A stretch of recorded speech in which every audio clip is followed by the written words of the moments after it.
What's up, everybody? Welcome to the Tony's Picks Look Ahead show here with yours truly, Vegas Al. Wanted to break down Wednesday, February 25th action. Got quite a bit of sports here to touch on. Hockey is back, so that's one thing to look forward to. Of course, we got some college hoops, NBA hoops to break down. UEFA Champions League, tennis, maybe. So, quite a bit of action here. So let's get into it here. Give me a like and subscribe before anything else. Starting hot. Uh-oh. All right, I'm back. We got Sabres and Devils. When you look here,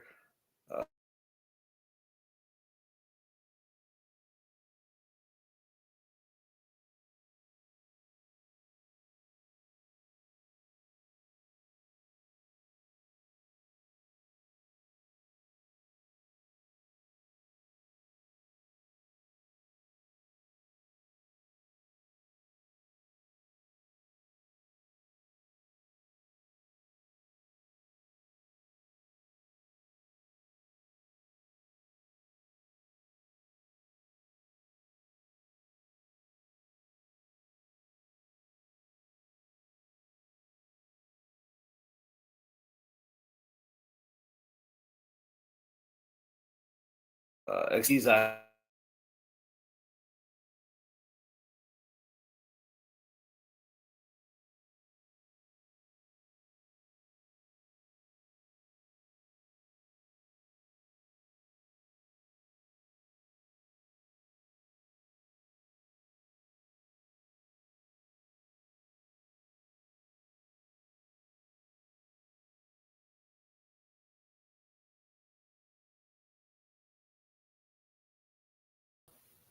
I believe we're back. We're back.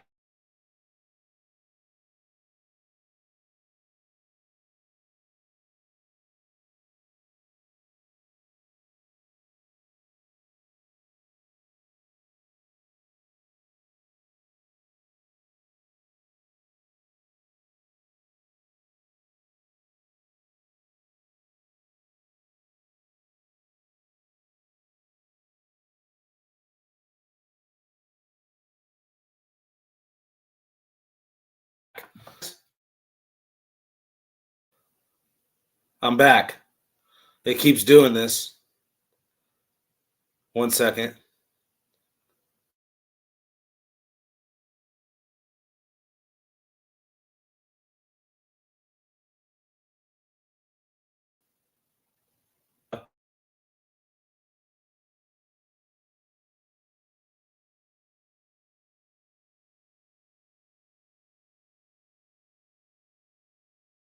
Good vibes after Jack Hughes there getting it done for the United States team. I think he carries that momentum through the team here. New Jersey gets it done. Sabres were hot before the break. I think the Devils bounce back here huge after the second half. Like I said, the Jack Hughes momentum angle is where I'm going in that one. We got Avalanche and Mammoth.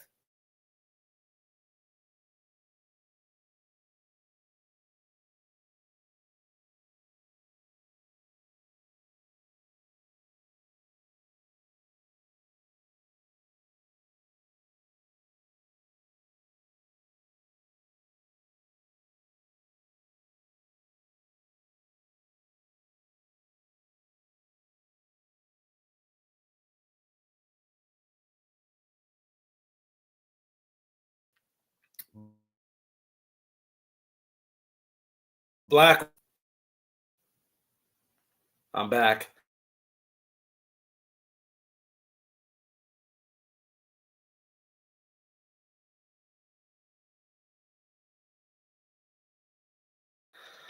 Fucking StreamYard, man.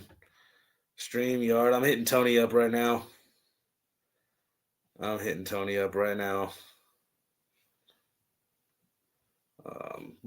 Before I do any of that, because it's working, let me try to get through this. Trying to get you guys to get on the Mammoth. 17-10 at home this year. I don't know. I'm not just willing to back a minus 130 Avalanche here just because they've had a great regular season. I'll find a way to get on at least some better value here with the Mammoth at home. Again, 17-10 on their home ice are the Mammoth. We got Oilers and Ducks. Jari versus Dostal. Oilers 7-3 head-to-head. Last 10 meetings versus the Ducks, but the Ducks have won 2 of the last 3. Ducks before the break, 5 straight wins at home. I'll make a case for those Anaheim Ducks here to get it done. A Canadian McDavid hangover is where I'm looking at here. Give me the Ducks here in this one. Yes, I said I'd have some spring training for you guys. Pirates and Braves. Let me get this. It's working as of right now. Hopefully I didn't jinx it. Pirates and Braves. No lines yet on these. You got to wait till the morning. But we got Elder versus Skeens. I'm crazy enough to get on the dog, who I'm expecting to be a dog. The Braves batting last here will be the home squad tomorrow. You look, Braves 3-1 here in spring training. Pirates 4-1. I still like Atlanta here to get this done. Fade the ace. Again, these guys are only going to pitch 1 or 2 innings.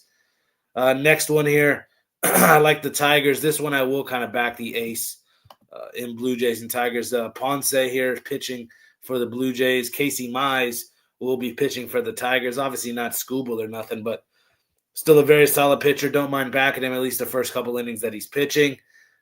Tigers 0-3 here, winless in spring training. Blue Jays not much better, but it'll have at least tasted a victory. I think Tigers get their first one here. I'm backing the Tigers in this one. We got Astros, Marlins, Hunter Brown, and Tyler Phillips. Tyler Phillips, a highly touted prospect. This Marlins farm system is very highly touted. As I'm speaking of it, Astros 0-2 to start, spring ball. So wouldn't surprise me here to see the Marlins get their 3rd victory. They've already played up to 4. This will be their 5th game. So, again, give me the Marlins here in this one. A lot of teams that are batting last, Braves, Tigers, Marlins, parlay for spring training tomorrow. All right, again, we're going to zip through all these. Atalanta and Dortmund. When you look, Dortmund 2-0 lead there in the aggregate. Aggregate, plus 210 here for Dortmund is where I'm leaning. I think they just stomp on the throats of Atalanta. Not really looking forward to backing this game. It'd either be Dortmund plus the half or Dortmund on the money line in that one.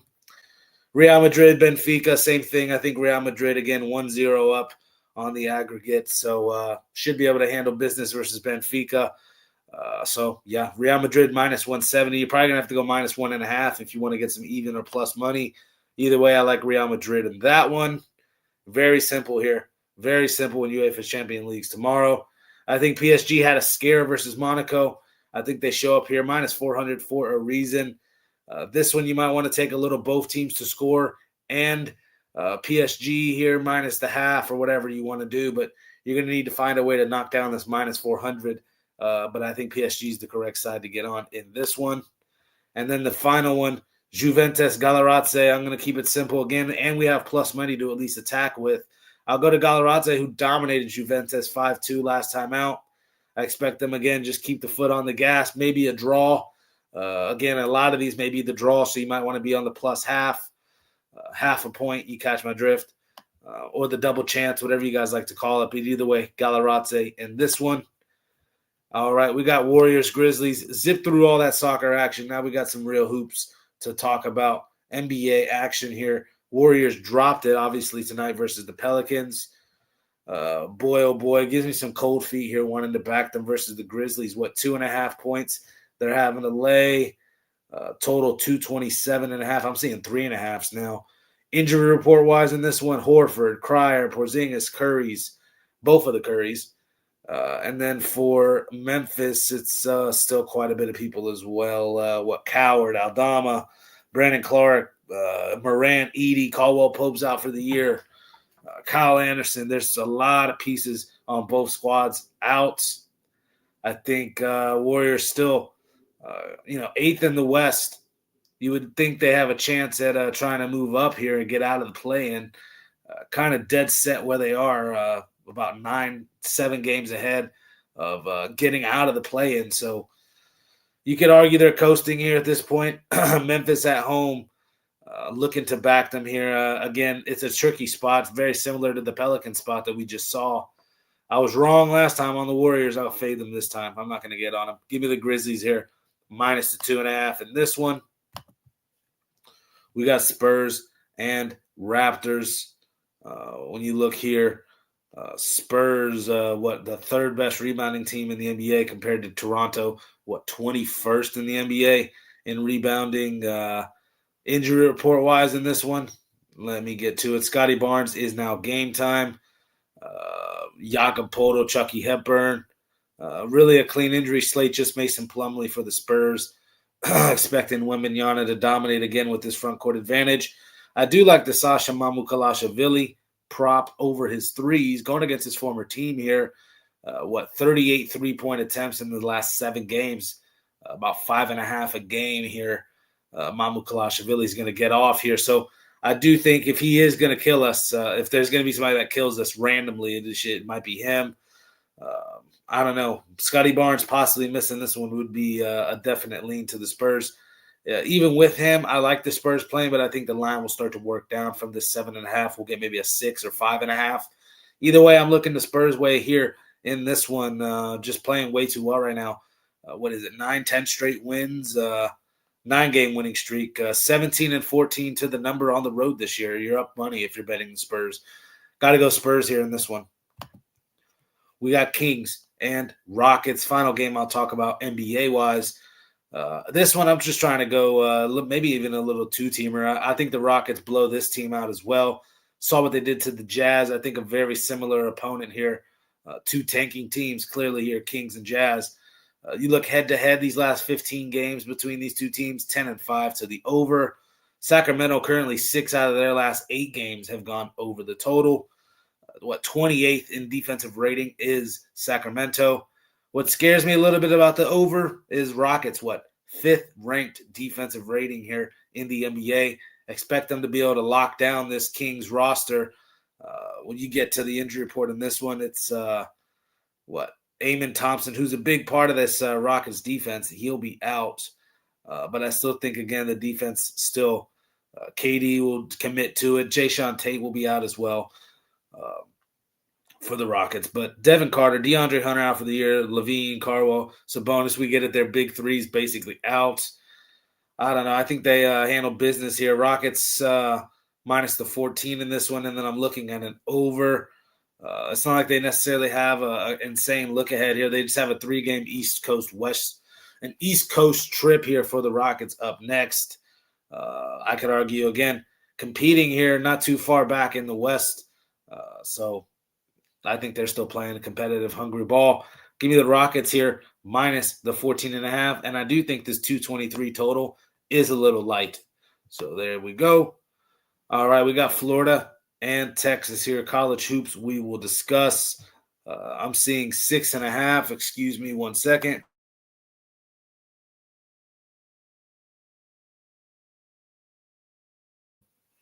All right. I'm seeing Florida the 6.5 point favorite. Total 157.5. This one, of course, played in Texas here. Florida on the road.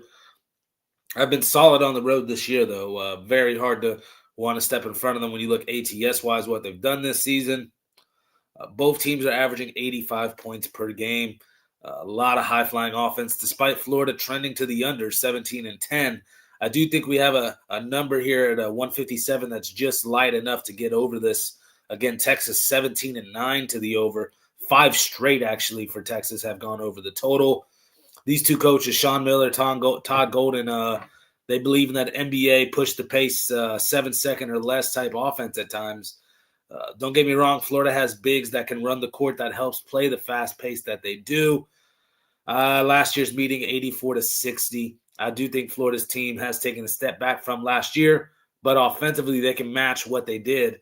And again, completely new Texas team, new coach and everything from last year's game. But they're not going to score 60 like they did. They're going to score at least 75, 80 here, Texas. I think Florida can get up into the 90s. You're looking at a 91-83 final score. I think 157 is a little too light here. Give me Florida minus the 6.5 and over the 157.5, a little two-teamer in that game. We got Xavier and Providence, a very, very interesting line. Providence laid 1.5 last time they're at Xavier and lost that game. Of course, Jason Edwards did not play. That is Providence's leading scorer, main go-to guy. Providence still, 14th in the country in points per game, 87 points per game. Do not sleep on this Providence squad, at least offensively. I get it, they don't win the greatest amount of games here. They're not like an elite team by any means. They can play some defense, they can play some offense, bottom on defense. They're both of these squads, both in the bottom 250 here in defense. You look at Xavier, 1-8 on the road straight up, 6 straight road losses. Again, the revenge angle for Providence, and now having Jason Edwards back in the lineup is a big deal.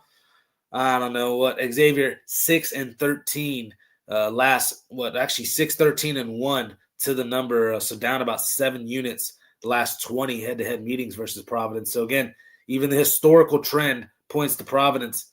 I'll lay it 6.5 here again. Oh wait, and I'll give another over 170.5 here in this one. All right, moving right along, we got a pretty good game here as well. Texas A&M, Arkansas, another 2 high-flying offenses here, at least scoring-wise, 88 points per game, 90 points per game. Both teams not scared to shoot the 3. You look, Texas A&M doing the little things better than Arkansas. I would argue Arkansas is constantly going to be the new Kentucky here, a bunch of blue-chip athletes who not necessarily are going to listen to the fundamentals and do the small things to win. That's my main concern about Arkansas down the stretch. You look, assists, steals, rebounds, shooting percentage numbers as well, all kind of point to Texas A&M. Outside of the points per game and maybe pace, actually both teams play fast pace. A&M, again, 1 game back of Arkansas for the 3 seed and only 3 games back from the number 1 Florida Gators, who we talked about earlier. I think A&M's hungry enough here to stay within this number. I'm seeing 8.5, 7.5. Again, do your line shopping. 8 straight overs as well when these two teams have played in Fayetteville.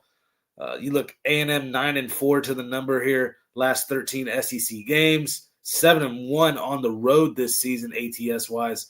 I got to back Texas A&M here plus the points. But again, I like another high total to go over. These are the over 170s. They're the last 2 ones I've give. And I also like the Florida one as well. So there you go. You may want to 3-team those overs. Hate to go square mode tomorrow, but it's middle of the week. Why not? We got LSU, Ole Miss. LSU losers of 5 straight. Ole Miss losers of 9 straight. Pick your poison here. 2 crappy teams. Let's just call it what it is. But I found a little edge, I think. LSU here, 75th in effective field goal percentage. Ole Miss, 247th in effective field goal percentage. Again, that's basically taking better shots is LSU. I think they want to get a win here to get out of last place. The team ahead of them is Ole Miss, so they have a chance here to do it. A prop I like is this Max McKinnon over 20-plus points here for LSU. Give me LSU here in this one. All right, final game I'll talk about. We got DePaul and Creighton. When you look here, Creighton 10 straight wins at home when playing DePaul.